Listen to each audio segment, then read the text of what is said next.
창세기 1장 1절 말씀입니다. 다 찾으신 줄로 알고 제가 봉독하겠습니다. 태초에 하나님이 천지를 창조하셨다. 아멘. 그동안 우리가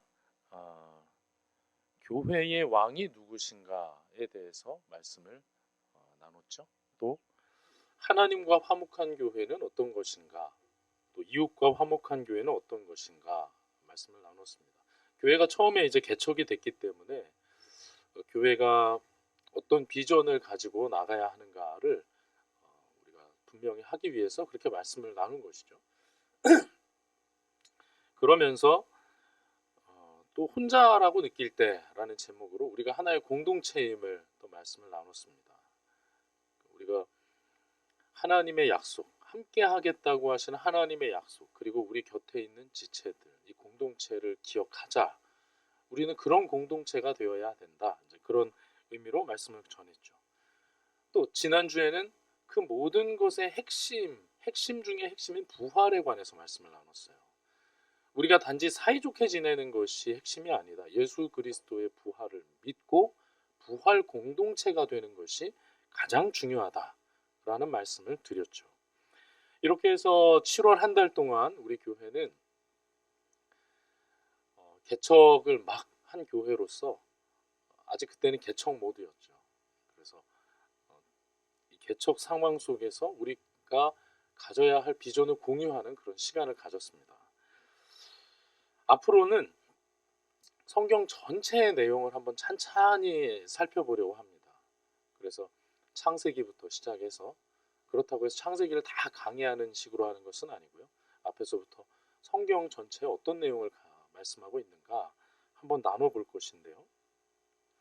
지난주에 제가 특별히 부활에 대해서 말씀을 나누면서 부활, 특별히 예수 그리스도에 대해서 우리가 알아가게 될 것이다, 이런 말씀을 드렸단 말이에요. 그렇습니다. 부활이 정말 중요하고 예수님이 얼마나 중요한지, 이 모든 것이 사실 성경 전체에 기록되어 있기 때문에 우리는 그 말씀을 한번 찬찬히 보려고 한 것입니다. 예수님에 대한 말씀은 복음서에만 기록되어 있는 게 아니에요. 예수님에 대한 말씀은 서신서에만 기록되어 있는 것이 아닙니다. 성경의 주제가 예수 그리스도입니다. 우리가 그날 하나님의 말씀을 묵상하고 오늘 나에게 주시는 교훈을 찾는 데에도 성경은 참 유익하고 또 정확한 말씀을 주시지만, 성경 전체를 관통하는 하나의 주제를 꼽으라면 예수 그리스도죠. 예수 그리스도. 보내주시겠다고 하신 예수 그리스도, 이미 오신 예수 그리스도, 다시 오겠다고 하신 예수 그리스도, 예수 그리스도에 관한 말씀이 가득합니다. 우리가 한 군데 좀 찾아볼까요? 누가복음 24장입니다. 누가복음 24장 25절부터 27절 그리고 44절부터 46절 한번 읽어볼 건데요. 제자들이 예수님이 십자가에 못 박혀 죽으신 이후에 이제 낙심에 빠져 있을 때 예수님이 나타나셔서 하신 말씀이거든요. 그때 예수님이 뭐라고 하셨는지 우리 25절부터 27절까지 한 목소리로 읽어보겠습니다. 예수께서는 그들에게 말씀하셨다. 어리석은 사람들입니다. 예언자들이 말한 모든 것을 믿는 마음이 그렇게도 무디니 말입니다. 그리스도가 마땅히 이런 고난을 겪고서 자기 영광에 들어가야 하지 않겠습니까? 그리고 예수께서는 모세와 모든 예언자에서부터 시작하여 성경 전체에서 자기에 관하여 써놓은 일을 그들에게 설명하여 주셨다. 뭐라고 말씀해요? 예수께서 모세와 모든 예언자에서부터 시작하여 성경 전체에서 자기에 관하여 써놓은 일을 그들에게 설명하여 주셨다. 구약 성경 전체가 누구에 대해서 얘기하고 있다는 거예요? 예수 그리스도에 관하여 말씀하고 있다. 그래서 예수님께서 44절부터 46절에도 이렇게 말씀을 하세요. 예수께서 그들에게 말씀하셨다. 내가 전에 너희와 함께 있을 때에 너희에게 말하기를 모세의 율법과 예언서와 시편에 나를 두고 기록한 모든 일이 반드시 이루어져야 한다고 하였다. 그때 예수께서는 성경을 깨닫게 하시려고 그들의 마음을 열어주시고 그들에게 말씀하셨다. 여러분, 뭐죠? 모세의 율법, 앞에 율법서죠. 토라죠. 예언서, 역사서를 포함한 선지서를 말하는 겁니다. 또 시편은 시편을 중심으로 한 시가서를 얘기하는 것이죠. 다시 말하면 구약 성경 전체를 말하는 거예요. 구약 성경 전체가 예수 그리스도에 관해서 말씀을 하고 있다는 거예요. 그래서 앞으로 우리는 성경 전체를 통해서 예수님에 관해서 성경이 뭐라고 말씀하고 있는지를 각각의 작은 주제도 보지만 또 큰 주제로 예수 그리스도를 함께 계속 공부를 해 나갈 것입니다. 이 흐름은 가스펠 프로젝트라는 책이 있는데 거기서 그 흐름을 잘 잡아놨어요. 그래서 그 가스펠 프로젝트의 흐름을 한번 따라가 보는 시간을 한동안 가져보도록 하겠습니다. 오늘은 우리가 창세기 1장 1절 읽은 것처럼 창조에 관한 말씀입니다. 창조. 정말 놀라운 말씀이고 정말 큰 말씀이죠. 창조. 저는 창조에 관해서 여러 번 설교를 했고요. 또 여러분도 창조에 관해서 이미 여러 번 설교를 들었을 겁니다.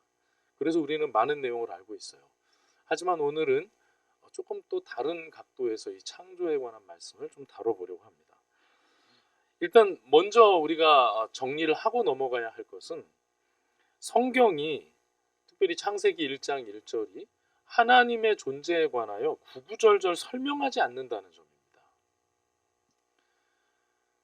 하나님이 어떤 존재이신지, 언제부터 어떻게 계셨던 분인지 이런 게 우리 입장에선 궁금할 수 있는데 성경은 전혀 그런 것들에 관심을 두지 않고 하나님이 이미 존재하고 계셨다라는 것을 분명하게 선포합니다. 아주 단순하게 선포합니다.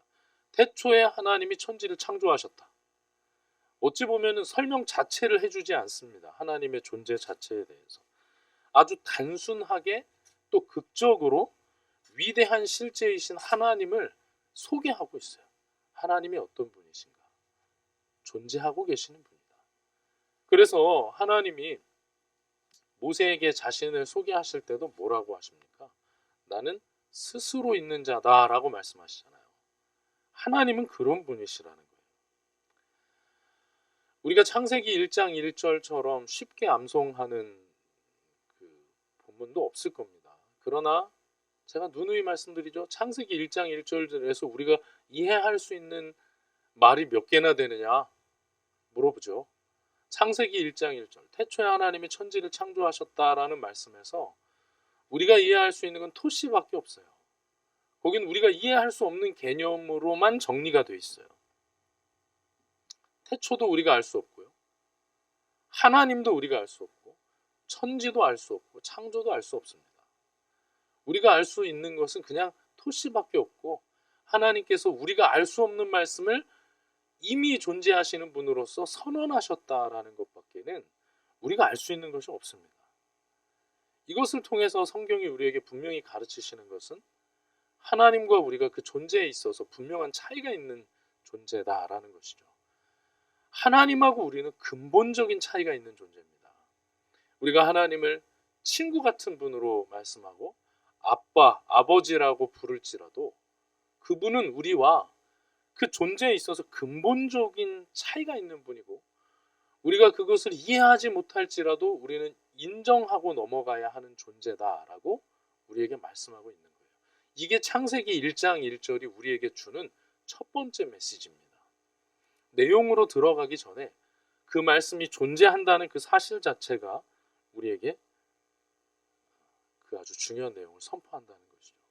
그래서 여러분요, 우리가 여기서 기억해야 할 것은 하나님은 창조하신 분 이전에 스스로 존재하신 분이라는 사실이에요.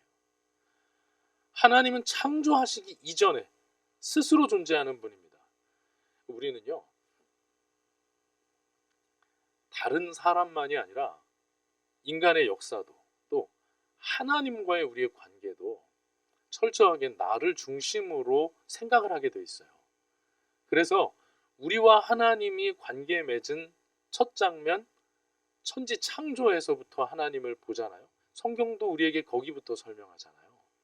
그러다 보니까 창세기 1장을 봐도 하나님이 창조하셨구나, 어떤 순서로 창조하셨구나, 이런 것에만 주로 관심을 갖게 되지만, 그것보다 먼저 하나님께서 우리가 알기를 원하시고 창세기 1장 1절에 담으신 내용은, 하나님은 우리와의 첫 관계 창조 이전에 이미 존재하고 계셨던 분이라는 사실이에요. 이것이 우리에게 가르치는 중요한 내용이 뭡니까? 하나님은 그 어느 것에도 의존하지 않으시는 분이라는 겁니다. 우리가 우리 자신을 설명할 때 우리는 주로 관계 속에서 설명을 하게 되어 있습니다. 예를 들면 제가 저를 설명할 때 저는 화목한 교회 담임 목사 신윤철 목사입니다. 이렇게 얘기하죠. 목사, 담임 목사, 화목한 교회. 이건 전부 다 관계 속에서 지금 얘기하고 있는 거예요. 나는 스스로 존재하는 자가 아니라는 거예요. 나는 그런 존재가 아니기 때문에 어떤 다른 것을 통해서 설명할 수밖에 없는 그런 존재입니다. 그런데 하나님은 이름이 무엇입니까? 라고 여쭤봐도 나는 스스로 존재하는 자다 라고 대답을 하실 정도예요. 저를 얘기하기 위해서는 저는 주소가 필요하지만 하나님은 하나님이라는 이름만 말씀하면 되는 분이라는 거예요. 여러분, 이 사실을 모든 내용 앞서서 기억하시기 바랍니다. 하나님은 스스로 존재하시는 분이고, 하나님은 스스로 모든 것이 만족되는 분이시라는 것을 여러분 분명히 기억하시길 바랍니다. 그 구별되시고 자존하시는 하나님이 이 성경 말씀도 기록을 하셨고, 특별히 이 창세기 말씀을 기록하셨다는 사실을 기억하는 것이 창조를 이해하는 첫 단추입니다. 자, 하나님께서 이 말씀으로 모든 만물을 창조하셨어요. 우리가 1장 1절만 읽었지만 그 이하의 내용을 보면 하나님이 전부 다 말씀으로 창조합니다. 여러분, 이 세상은요, 하나님이 창조하신 세상이라는 것을 기억하셔야 됩니다. 하나님이 기록하셨지만 인간 저자는 모세였어요. 모세가 이 말씀을 기록하여 사람들에게 전할 때 사람들은 애굽의 수많은 신들 영향 하에 있었습니다. 그 신들이 뭔가 천지를 지었다는 얘기부터 각각의 신들이 역할이 구분되어 있고, 또 그들을 섬겨야 한다는 그 세상 속에서 400년이나 머물렀기 때문에 자신의 깊은 곳에 이미 이방 신들에 대한 생각이 DNA처럼 자리 잡혀 있단 말이에요. 그런 상황 속에서 하나님께서는 모세를 통해서 모든 것들을 깨부수는 말씀을 하는데, 스스로 존재하시는 하나님, 스스로 존재하시는 하나님이 이 모든 것을 지었다는 거예요. 여러분, 이 스스로 존재하는 하나님이라는 개념이 정말 커요. 제가 여러 번 말씀드리지만 정말 큰 개념입니다. 특별히 모세가 있었던 그 애굽 신들과의 상황 속에서 보면, 애굽 신들의 상황을 보면요, 누가 누구하고 결혼해서 이 신을 낳고, 누구하고 누구는 무슨 관계고, 이 신이 죽었는데 그걸 뭐 뿌려서 뭐가 나오고, 뭐 이런 식으로 모든 신들을 다 설명을 한단 말이에요. 그러나 하나님은 그렇지 않다. 스스로 존재하시는 분이 이 모든 애굽의 신들과 다르게 모든 것을 지으셨고, 너희들은 그 피조물이다라는 것을 분명하게 가르치고 있다는 것입니다. 그렇습니다. 주 안에서 사랑하는 형제 자매 여러분, 하나님이 모든 걸 지으셨습니다. 특별히 이 시대에는 또 다른 신을 이야기하죠. 뭐 우리가 태양신 라나 무슨 오시리스를 얘기하지 않지 않습니까? 이 시대에는 무엇을 얘기합니까? 물질을 얘기합니다. 과학을 얘기하고요, 우연을 말합니다. 모든 것이 우연히 창조되었다라고 말합니다. 이 시대를 지배하고 있는 생각이 물질입니다. 유물론이죠. 물질이 모든 것을 결정한다는 이런 생각 속에서 우리는 살아가고 있어요. 그건 역시나 또 하나의 신학입니다. 제가 뭐라고 합니까? 무신론의 신학이 이 시대를 지배하고 있다고 하잖아요. 무신론의 신학. 여러분, 그러나 무신론의 신학이 이 시대를 지배하고 있을지라도 모든 만물은 하나님이 지으신 것인 줄로 믿습니다. 하나님이 목적을 가지고 지으신 거예요. 하나님이 이 시대 이 모든 만물을 창조하셨을 때는 그냥 심심해서 지으신 것이 아니에요. 그 지혜로우신 하나님께서 목적을 가지고 지으셨습니다. 하다못해 작은 종이컵 하나도, 이쑤시개 하나도 목적이 있는데 어찌 이 만물이 목적이 없고 어찌 우리 각 사람이 목적이 없겠습니까? 목적이 있습니다. 하나님이 목적을 가지고 이 모든 만물을 지으셨어요. 그런데 그 하나님께서 가지고 계신 여러 목적 중에 가장 대표적인 것이 무엇이 있을까요? 가장 대표적인 목적이 뭐가 있을까요? 우리 시편 19편 1절 한번 잠깐 보겠습니다. 시편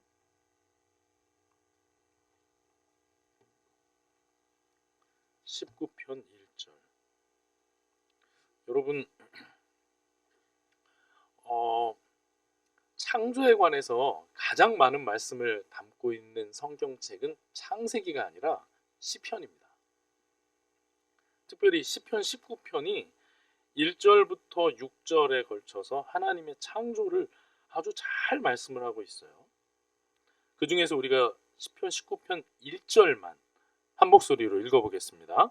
하늘이 하나님의 영광을 선포하고 죄송합니다. 제가 다시 세 번역으로 읽겠습니다. 시작. 하늘은 하나님의 영광을 드러내고 창공은 그의 솜씨를 알려준다. 아멘. 제 성경책이요 2개로 돼 있어요. 그래서 개역개정과 세 번역으로 돼 있는데 줄을 잘못 찾아서 읽었네요, 제가. 자, 하늘은 하나님의 영광을 드러내고 창공은 그의 솜씨를 알려준다.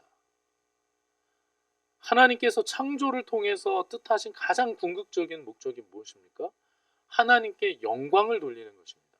하나님의 그 영광스러운 존재가 모든 곳에 깃들어 있게 하시고 그것을 통해서 하나님을 발견하게 하시고 하나님을 찬양하도록 하시기 위해서 하나님께서는 모든 것을 말씀으로 지으신 거예요. 그래서 우리가 읽은 그 창세기 1장 1절 이하의 내용을 보면 모든 만물이 그 자체로도 아름답게 지어졌지만 그 모든 만물이 하나님께서 말씀으로 있으라 하면 있는 순종하는 모습을 보여줍니다. 하나님의 말씀이 그대로 이루어지는 것을 보여줘요. 놀라운 말씀이죠. 모든 만물이 하나님의 영광을 위하여 지음받았다면 하나님께서 말씀하신 대로 이루어지는 것이 정상이죠. 우리도 마찬가지입니다. 빛만 하나님의 영광을 위해서 지음받았겠습니까? 그렇지 않습니다. 모든 것이 아름답다고 했어요. 그 중에서 특별히 아름답다고 하신 것은 우리 사람이에요. 정말 보시기에 좋았다고 말씀을 하셨습니다. 모든 것이 선하고 아름답고 적합하게 창조되었는데 그 창조의 정점은 우리 사람이었어요. 그렇다면 그 무엇보다도 우리 사람을 통해서 하나님은 영광 받으시고 싶은 것이죠. 여러분, 그렇습니다. 하나님께서 스스로 존재하셨고 하나님께서 이 세상의 거짓 가르침과는 다르게 모든 것을 지으시되 그렇게 지으신 가장 중요한 목적은 우리를 통해서 영광 받으시기 위해서 지으셨다는 겁니다. 애굽의 압제에 있었던 이스라엘 백성, 또 이 세상의 수많은 가르침에 매몰되어 있는 우리에게 다시 한번 주님께서는 말씀하십니다. 하나님이 말씀으로 너희를 지으셨다. 하나님이 너희를 지으신 목적은 너희를 통해서 영광 받으시기 위한 것이다 라고 말이죠. 그래서요, 아까 시편 19편 말씀을 통해서도 봤듯이 하늘을 보고 모든 것을 보면 거기서 하나님의 솜씨가, 하나님의 영광이 묻어나요. 그래서 여러분, 우리가 계시라고 하잖아요. 계시. 하나님이 어떤 분인지, 하나님의 뜻이 무엇인지를 하나님께서 우리에게 알려주시는 것을 계시라고 하거든요. 그 계시 중에서 특별히 일반 계시라고 하는 게 있는데 모든 사람에게 주어진 게 일반 계시입니다. 이 일반 계시 중에서 가장 큰 게 뭐예요? 창조예요. 창조. 우리는 창조를 통해서 하나님을 알 수 있습니다. 그런데 여러분, 우리가 하늘을 아무리 봐도 하나님에 대해서 어렴풋이만 알 수 있어요. 지금은 우리가 타락했기 때문이잖아요. 하나님에 대해서 어렴풋이 알 수 있어요. 우리가 정말 멋진 나무와 꽃을 1년 아니라 10년을 쳐다봐도 거기서 십자가를 발견할 수가 없습니다. 하늘을 아무리 봐도 제임스 웹 망원경을 가지고 온 우주 깊숙이 구석구석을 아무리 꼼꼼히 찾아봐도 거기서는 보혈을 발견할 수가 없어요. 그냥 보는 거예요. 야, 정말 솜씨가 대단하시다라는 것은 발견할 수 있어요. 어떻게 이렇게 질서정연한가? 어떤 지적인 존재가 있구나라는 것은 알 수 있어요. 그런데 그 안에서 예수 그리스도라는 이름은 발견할 수가 없어요. 그 안에서 십자가 사랑은 우리가 찾을 수가 없습니다. 그렇게 우리가 창조를 통해서 발견할 수 있는 놀라운 지식으로부터 멀어져 가고 있는 거예요. 떠나 있습니다. 그래서 많은 사람들이, 많은 학자들이, 그 지혜로운 학자들이 평생을 공부해서 발표한 내용을 보면 하나님은 없고 물질이 우리를 만들었다라는 이상한 결론에 도달하게 되는 것 아니겠어요? 그래서 여기서 아주 중요한 내용, 오늘 제가 이제 여러분에게 하고 싶은 아주 중요한 내용이 여기에 이제 나와요. 하나님은 스스로 존재하셨고 그 하나님이 모든 것을 만드셨고 그 하나님이 모든 것을 하나님 보시기에 선하게 창조하셨다. 그런데 그 창조만 가지고는 우리가 하나님을 제대로 발견할 수가 없다. 우리에게는 더 분명한 계시가 필요하다. 그게 특별 계시고, 특별 계시는 성도에게만 주어진 계시입니다. 그리고 그 특별 계시 중에 특별 계시는 바로 예수 그리스도예요. 예수 그리스도. 여러분, 제가 시작하면서 얘기했죠.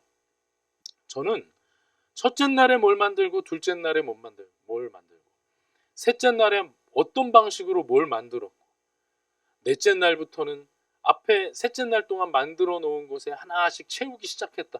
저는 지금 그런 얘기하는 거에는 별 관심이 없어요. 오늘 우리는 이 창조 속에 담겨있는 예수 그리스도를 발견하기를 바라는 겁니다. 우리는 지금 부활하신 그 예수 그리스도의 이야기를 하고 있는 거예요. 창조를 얘기하면서 그리스도를 발견할 수 있기를 바랍니다. 특별 계시가 없으면 우리가 지금 얘기하고 있는 이 창조에 관한 지식도 우리는 없어요.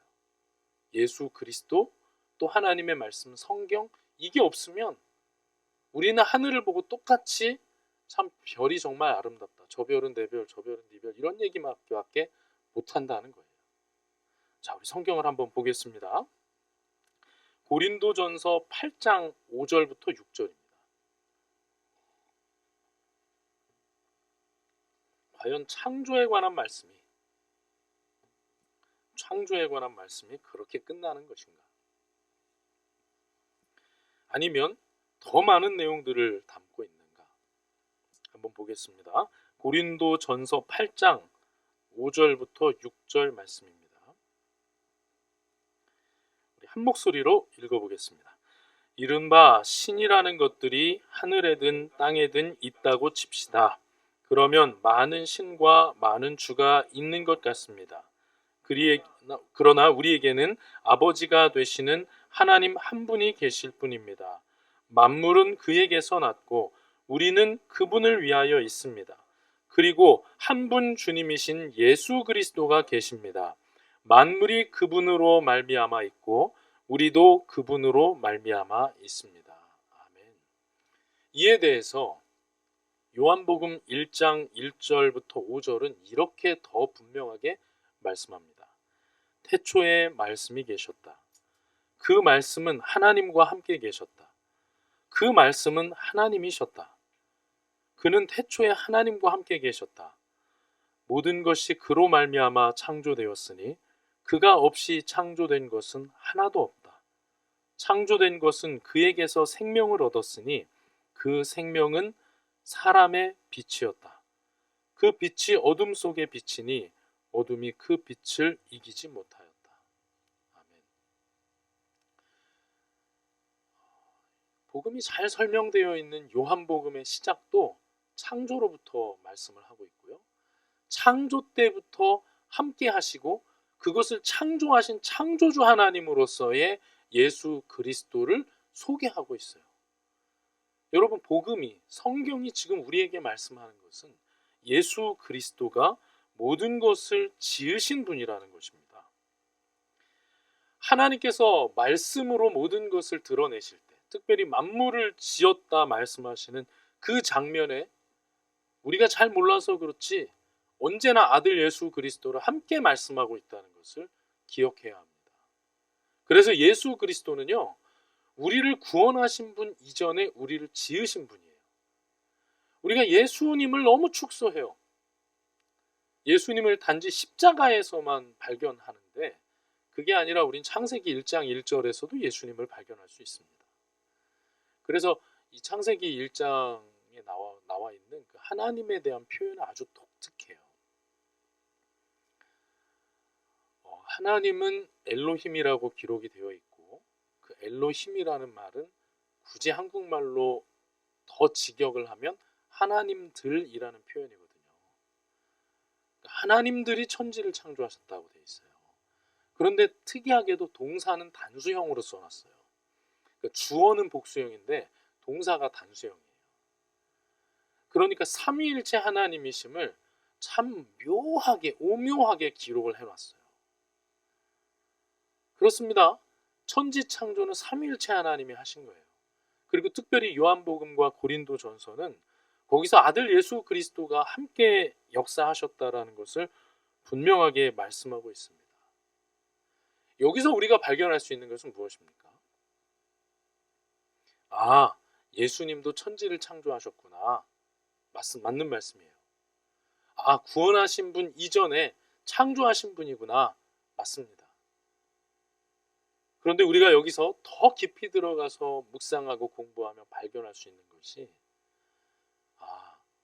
예수 그리스도가 온 천지 만물보다 큰 분이시구나 하는 거예요.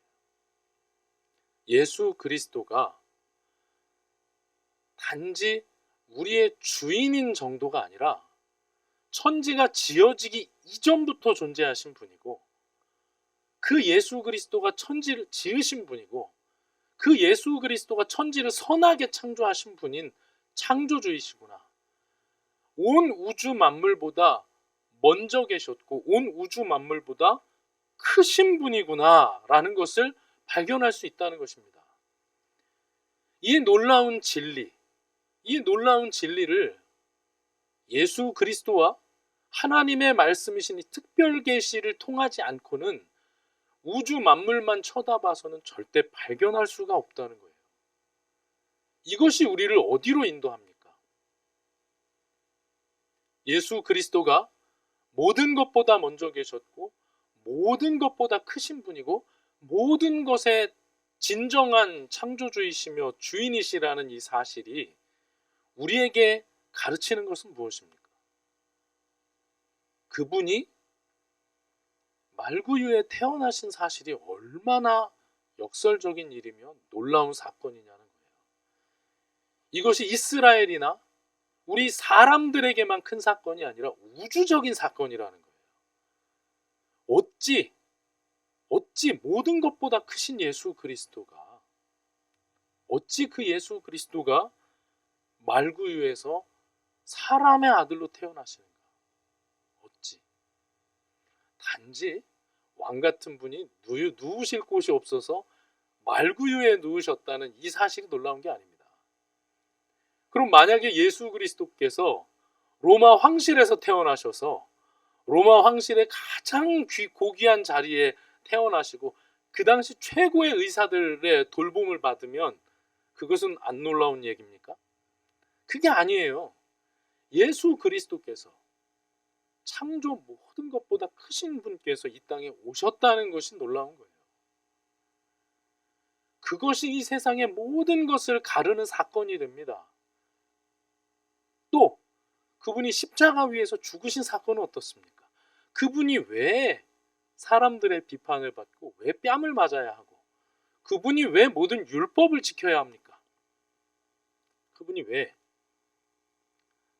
선이라는 개념은요, 율법이 만들어낸 것이 아니라 하나님이 선하시기 때문에 창조가 만들어낸 거예요.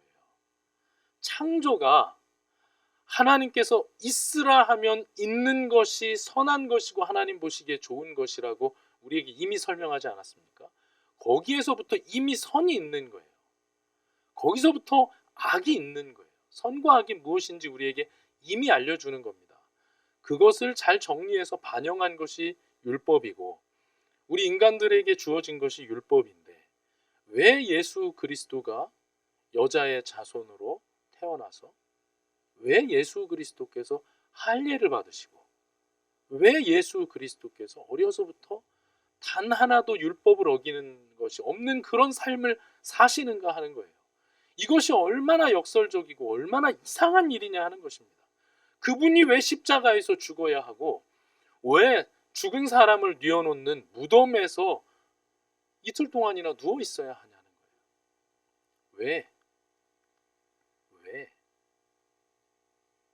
참으로 십자가 사건과 부활이라는 사건이 창조라는 스펙트럼 안에서 그 렌즈 안에서 우리가 보게 되면 얼마나 다양한 것들을 우리에게 가르치고 얼마나 놀라운 것을 가르치는지 모릅니다.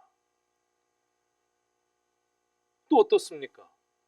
그 예수 그리스도께서 부활하여 하늘로 올라가시면서 우리에게 성령을 약속하셨고 그 성령이 지금 각 사람 안에 있다는 것이 얼마나 놀라운 일입니까? 그 성령은 단지 예수님께서 우리가 불쌍해서 우리를 지키기 위해서 보내주시는 그래서 만들어내시는 분 무슨 전령 그런 분이 아니에요.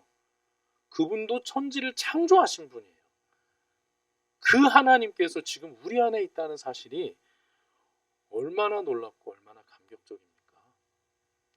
그래서 창조를 가만히 보면 예수님의 성육신 십자가 죽음의 의미가 더 분명히 다가오고 성령께서 내 안에 함께하고 계시다는 사실이 더 감격적으로 다가옵니다. 그리고 세상에 비치신 예수님께서 우리를 향하여 너희가 빛이고 소금이라고 말씀하신 이 말씀이 참 놀라운 것이고 도대체 빛인 우리는 어떻게 살아야 하는가를 생각할 때 우리의 삶의 방향이 더 선명해지는 거예요. 만약에 그냥 우리는 세상의 빛이고 소금이다 라는 이 단어 안에만 매몰되어 버리면 우리는 어떻게 살 수 있냐면 서로가 사이좋게 살아야 한다. 세상이 부정부패를 저지를 때 나는 그들과 달라야 한다. 세상이 술에 찌들어 살 때 나는 그들과 달라야 한다. 이 정도에서 그치는 거예요. 그런데 창조를 통해서 바라보게 되면 그게 아니에요. 빛이 있으라 하신 그 하나님께서 우리에게 빛이 되어라 라고 말씀하지 않으셨습니까? 그렇다면 우리도 빛이 있으라 라고 말씀하셨을 때 빛이 순종하여 있음으로 하나님 보시기에 선했던 것처럼 우리도 빛이 되어라 라고 말씀하실 때 하나님께서 기뻐하시는 모습으로 각 사람의 자리에서 살아감으로 하나님께 순종하고 그분께 영광을 돌려야 하는 것입니다. 우리는 단지 양보만 하자고 성도가 된 것이 아닙니다. 우리는 빛이 되고 창조주께서 우리에게 주신 그 기쁨을 누리기 위해서 살아가는 자들입니다. 그러므로 우리가 빛이 된다면 이 세상 속에서 창조 질서의 회복을 위해서 살아가야 하는 것입니다. 예수 그리스도 또 하나님의 자녀 예수 그리스도의 지체된 자들의 순종을 통해서 창조 질서의 회복을 해나가야 한다는 것이죠. 창조 질서 중에 으뜸은 뭐라고요? 우리가 지음받은 목적, 하나님께 영광이 되는 삶을 살아가는 것, 이것이 우리가 회복해야 하는 첫 번째예요. 그렇다면 어떻게 하면 하나님의 영광을 우리가 드러내며 살아갈 수 있습니까? 그것은 앞으로 우리가 성경을 통해서 계속 발견하게 될 것입니다. 분명한 것은 엔 크리스토, 모든 것은 그리스도 안에서 이루어지는 것입니다. 모든 것은 예수 그리스도 안에서 이루어지는 것이고, 우리가 하나님이 영광받기에 합당하신 분이고, 우리는 그 창조 질서의 회복을 위해서 빛으로 부름받은 자들이라는 것을 기억하는 데에서 시작하는 거예요. 이 빛을 어둠에 비추는 것이 양보로 나타날 수도 있고, 전도로 나타날 수도 있고, 헌신으로 나타날 수도 있어요. 하나님께서 우리에게 깊은 깨달음과 순종할 수 있는 용기를 주셔서 우리가 있는 곳에서 빛의 역할을 감당할 수 있게 되기를 간절히 바랍니다. 또 예수 그리스도께서 그런 분이시라고 하면 우리는 정말 그분을 신뢰하고 모든 것을 가지고 그분께 나아갈 수 있는 겁니다. 제가 십자가를 묵상할 때마다 경계하는 것이 있어요. 제가 여러분에게도 그분을 경계해야 된다고 여러 번 얘기합니다. 십자가 고난을 묵상하잖아요. 특별히 고난 주간에 묵상하면 많은 사람들이 예수님께서 당하신 육신의 고난에 매몰돼 버려요. 그래서 손이 찢기셨는데 얼마나 아프셨을까? 여기에만 매몰됩니다. 그러나 예수 그리스도의 진정한 고난은 창조주가 사람이 되셨다는데 그 안에서 발견할 수 있어야 되는 거예요. 또 무엇을 발견할 수 있습니까? 예수 그리스도를, 십자가 위에 달린 예수 그리스도를 향하여 불쌍하게만 보는 거예요. 그분을. 우리는 그분이 그 고난을 당하신 것을 너무나 안타깝게 생각하고 불쌍해해야 하고 나도 가슴 아파해야 하는 것은 맞습니다. 그러나 예수 그리스도는 십자가 위에 달려있다고 해서 십자가보다 작은 분이 아니었다는 것을 기억해야 하는 거예요. 우리가 십자가 위에 달리신 예수 그리스도, 부활하신 예수 그리스도를 말할 때 그분이 얼마나 큰 분이심을 계속해서 자꾸 반복하여 기억해내야 합니다. 그리고 그분께 모든 것을 가지고 나갈 수 있다는 것을 기억해야 합니다. 예수 그리스도는 그런 분이에요. 그러므로 주 안에서 사랑하는 형제 자매 여러분, 창조 속에서 예수 그리스도를 바라볼 수 있길 바랍니다.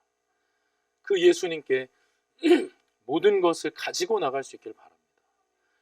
우리를 부르신 목적, 창조 질서의 회복이 오늘 우리의 삶에부터, 오늘 우리의 마음 속에서부터 이루어질 수 있길 바랍니다.